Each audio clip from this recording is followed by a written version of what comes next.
All right, so for this one, number 47, we've got a metal slug weighing 25.17 grams added to a flask with a volume of 59.7 milliliters. It's found that 43.7 grams of methanol with a density of 0.791 grams per milliliter must be added to the metal to fill the flask. What is the density of the metal? When they say metal slug, they just mean a hunk of metal. They don't really mean like the animal slug. So sometimes with these, it helps to draw a crude drawing here. So here's my flask or a little beaker, and then in it I've got a chunk of metal. Let's make it gold for kicks.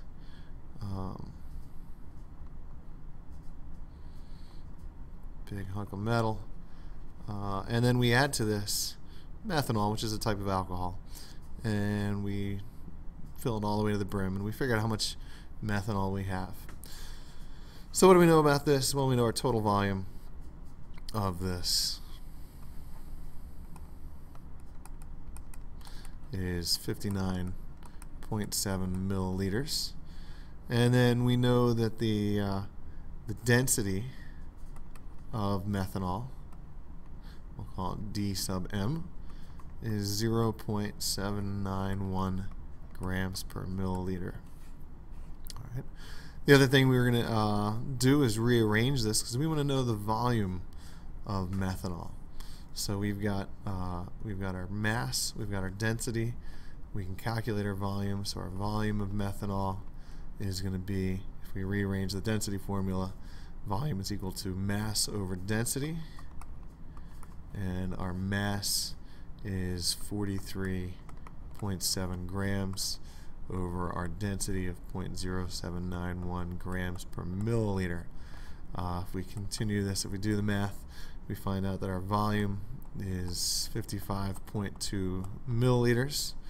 So that volume of methanol added to the volume of our metal will add up to our total volume. So we're just going to subtract these two values from each other. So we're going to take our total volume minus our volume of methanol, and this will give us the volume of our slug.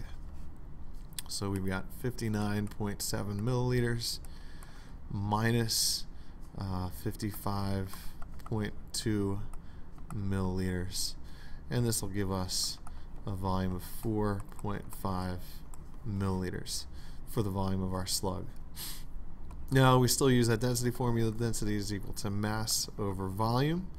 I'm looking for the density of the metal. I know the mass of the metal. This is the mass of our metal up here. I know the volume of our metal, so now it's as simple as taking our mass, 25.17 grams, and dividing it by the volume, 4.5 milliliters. If I do the math, I end up with a density of 5.7 grams per milliliter, pretty standard density for a metal. And that's how you do problem number 47.